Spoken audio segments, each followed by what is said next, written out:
안녕하세요. hin키랩입니다. 6만 명이 계약을 끝냈는데요. 갑자기 보조금이 0원이 될 수도 있다는 소식이 나왔습니다. 최대 600만 원이에요. 테슬라 모델 Y 롱레인지, 국고 보조금의 지자체, 다자녀 혜택까지 합치면 최대 600만 원 가까이 지원받을 수 있었거든요. 근데 하반기부터 이게 0원이 될 수 있어요. 기후에너지환경부가 새로 만든 평가 기준 때문인데요. 이걸 하나하나 뜯어보면 소름 돋는 구조가 나옵니다. 그리고 진짜 무서운 건 이 정책이 자국 산업을 보호하는 게 아니라 오히려 현대 기아까지 위험하게 만들고 있다는 거예요. 대체 무슨 일이 벌어진 건지 하나씩 말씀드릴게요. 올해 3월 31일 기후에너지환경부가 아주 조용히 하나를 발표했어요. 전기자동차 보급사업 수행자 선정평가 기준이라는 건데요. 쉽게 말하면 보조금 받을 자격이 되는지 점수 매기는 시험을 새로 만든 거예요. 이 시험에서 80점을 못 넘기면 그 회사 차는 보조금이 아예 0원이 됩니다. 한 푼도 못 받아요. 문제는 이 시험이 나오기 직전에 테슬라 모델 Y를 계약한 사람이 6만 명 가까이 된다는 거예요. 테슬라 코리아가 2025년 한 해 동안 한국에서 약 5만 9,900대를 팔면서 수입차 3위를 했고요. 올해 3월에는 한국 전기차 월간 판매 1위까지 했거든요. 4월 3일에는 모델 Y L이라는 6인승 모델이 6,499만 원에 새로 출시됐는데 이 차를 계약한 분들 입장에서 생각해 보세요. 국고 보조금 210만 원에 지자체 보조금 6, 70만 원, 다자녀 혜택이나 전환지원금까지 합치면 최대 400에서 600만 원을 지원받을 수 있었단 말이에요. 근데 하반기부터 이게 전부 사라질 수 있는 거죠. 5월에 자료 접수하고 6월에 평가한 다음에 7월 1일부터 바로 시행이거든요. 계약서에 사인까지 다 했는데 갑자기 조건이 바뀐 거예요. 실제로 테슬라 코리아가 계약자들한테 설문까지 돌렸어요. 보조금을 안 받겠다고 하면 2분기에 차를 우선 배정해 주겠다고요. 보조금을 받겠다고 하면 인도가 늦어질 수 있다고 하고요. 보조금 600만 원을 포기하느냐, 아니면 차 받는 걸 미루느냐, 이걸 소비자가 선택하라는 거예요. 그만큼 상황이 급박하게 돌아가고 있는 거죠. 그리고 이건 단순히 테슬라만의 문제가 아니에요. BMW, 벤츠 같은 수입 전기차 전체가 다 해당되는 얘기입니다. 근데요, 이게 왜 이렇게 됐는지 평가 기준을 하나씩 뜯어보면 진짜 놀랍습니다. 자, 이 평가 기준이 어떻게 생겼는지 전체 그림부터 보여드릴게요. 총점이 120점이에요. 숫자로 딱딱 정해지는 객관식 점수가 40점, 평가위원이 재량으로 매기는 주관식 점수가 60점, 거기에 가점 20점이 붙어요. 이 중에서 80점을 못 넘기면 탈락이에요. 보조금 0원이요. 먼저 객관식 40점부터 하나씩 볼게요. 첫 번째 항목이 기업 신용 등급인데 이것만 10점이에요. 근데 이거 그냥 신용 등급이 아니에요. 한국 법인 기준이거든요. 테슬라가 글로벌로 수십조를 벌어도 상관없고요. 오직 한국지사 성적표만 보는 거예요. 두 번째, 보조금 사업 수행 기간이 10점이에요. 5년 이상 해야 10점을 받을 수 있어요. 한국 시장에 늦게 들어온 회사는 이것만으로도 벌써 불리해지는 거죠. 세 번째, 연구개발 투자가 5점인데요. 국내에서 한 투자만 인정돼요. 500억 원 이상이면 만점이에요. 테슬라가 전 세계에서 수조 원을 연구개발에 쏟아부어도 한국에서 안 했으면 점수를 못 받아요. 네 번째, 특허가 5점이에요. 이것도 한국 키프리스에 등록된 특허만 인정하거든요. 글로벌 특허가 수만 개여도 한국에 등록 안 했으면 의미가 없어요. 다섯 번째, 직영정비센터가 5점이에요. 15개 이상이면 만점인데 테슬라가 현재 16곳 넘게 운영하고 있고 올해 18개소를 추가로 열 계획이라서 여기서는 점수를 받을 수 있어요. 마지막으로 부품 보유 기간 5점. 10년 이상 공급 가능하면 만점이에요. 정리하면 객관식. 40점 중에서 신용 등급 10점, 수행 기간 10점, R&D 5점, 특허 5점이 전부 한국 안에서의 실적만 보는 항목이에요. 수입차 회사가 여기서 만점을 받는 건 거의 불가능한 구조라는 게 보이시죠? 근데 더 있어요. 주관식 60점을 볼게요. 여기가 진짜 핵심이에요. 가장 배점이 큰 게 산업기여도 20점인데 국내 부품 조달 비율이랑 국내 생산 설비, 동반 성장 지수 같은 걸 봐요. 수입차는 한국에서 차를 만들지 않으니까 구조적으로 높은 점수를 받을 수가 없어요. ESG 대응이 15점인데 여기에 공공서비스 차량 개발이 포함되어 있어요. 우체국 배달차 같은 걸 만들어야 점수를 받을 수 있다는 거예요. 지속가능성 15점에는 고용 창출 효과가 들어가 있고요. 이 주관식 60점 전체를 7명으로 구성된 평가위원회가 재량으로 채점해요. 기후부 관계자, 공공기관, 학계, 시민사회 분들이 모여서요. 안전관리 역량도 10점이나 되고요. 결국 주관식 60점짜리에서 국내에 공장이 없는 수입차 회사가 높은 점수를 받을 방법이 없어요.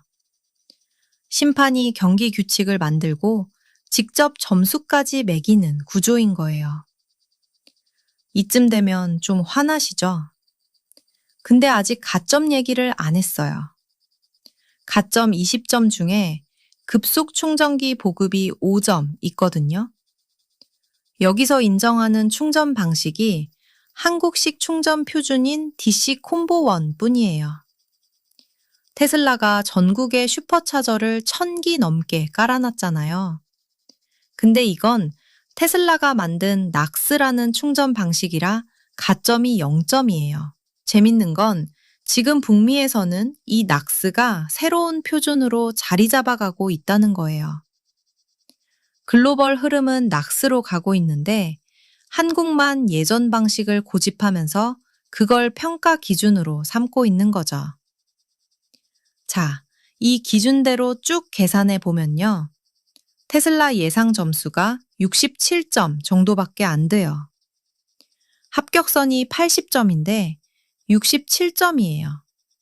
13점이나 모자라요. 아무리 잘 받아도 절대 통과할 수가 없는 구조인 거죠. 그리고 이건 테슬라만 그런 게 아니에요. BMW도 비슷한 상황이에요. 2025년 한국에서 7만 7천 대 넘게 팔린 수입차 1위 브랜드인데요. 객관식에서 주관식 가점까지 다 합쳐봐도 80점에 도달하는 게 사실상 불가능하거든요. 결국 이 시험을 통과할 수 있는 건 한국에 공장이 있고 한국에서 연구하고 한국에서 사람을 고용하는 회사뿐이에요. 자, 그럼 이 보조금이 대체 어디서 나오는 돈인지 이걸 알면 더 화가 나실 거예요. 2026년 전기차 보조금 총 예산이 무려 1조 5,953억 원이에요. 승용차부터 승합, 화물, 전환 지원금까지 다 합친 금액이에요. 이게 전부 다 우리 세금이에요. 근데 이 돈이 대체 왜 존재하느냐? 2015년에 전 세계 195개국이 지구 평균 온도를 1.5도 이내로 잡자고 약속했거든요. 파리 기후 협약이라고 들어보셨을 거예요. 도로 위를 달리는 차들이 전 세계 이산화탄소 배출의 16%를 차지하니까 전기차를 빨리 보급해서 탄소를 줄이자는 취지에서 만든 돈이에요. 환경을 위한 예산인 거죠. 근데요, 지금 평가 기준대로 하면 수입 전기차는 다 탈락이잖아요. 그러면 이 1조 6천억이 통째로 현대 기아 한 그룹한테 몰리는 거예요. 환경을 위해 만든 돈이 특정 기업을 밀어주는 산업 지원금으로 성격이 바뀌어 버리는 거죠. 이게 정상인가요? 더 허탈한 숫자가 있어요. 진짜로 자국 산업의 미래를 키우려면 배터리 기술에 투자해야 하잖아요. 근데 배터리 3사가 최근 3년 동안 정부한테 받은 연구개발 지원금이 고작 2.5억 원이에요. 연간 보조금 1조 6천억 원 대비 2.5억 원. 정부가 따로 만든 2차 전지 육성 계획도 연간 700억 원 수준이거든요. 보조금 1조 6천억에 5%도 안 돼요. 그런데 말입니다. 이 정책의 진짜 무서운 점은 따로 있어요. 자국 산업 보호하는 건 당연한 거 아니냐, 이렇게 생각하시는 분 분명 계실 거예요. 맞아요. 자국 산업 보호 자체는 나쁜 게 아니에요. 근데 이번 정책은 보호가 아니라 독이 됩니다. 진짜 심각한 문제가 세 가지가 생기게 되거든요. 첫 번째요. 현대 기아가 2025년에 미국에서 판 차가 183만 대예요. 역대 최다 기록이에요. 반면에 테슬라가 한국에서 판 건 약 6만 대. 비율로 따지면 100대 3이에요. 근데 지금 우리가 먼저 테슬라한테 보조금을 막아버리면 미국 입장에서는 이게 비관세 장벽이잖아요.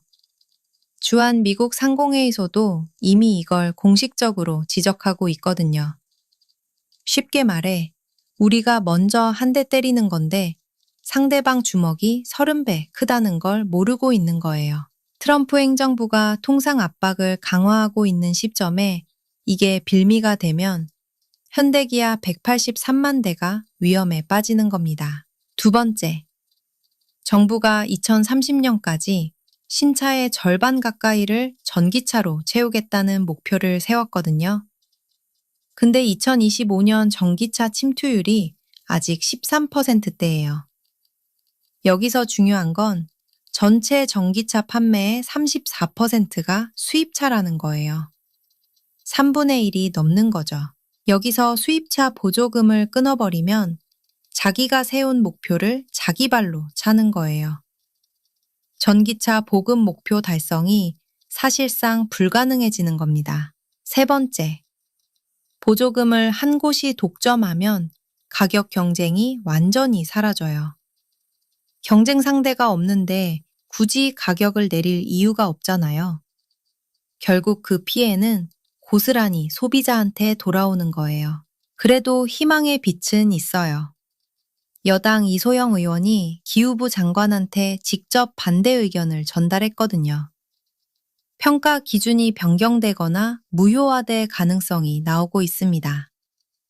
독일을 한번 볼게요. 올해 전기차 보조금을 부활시켰는데 30억 유로, 우리 돈으로 약 5조 1천억 원 규모예요.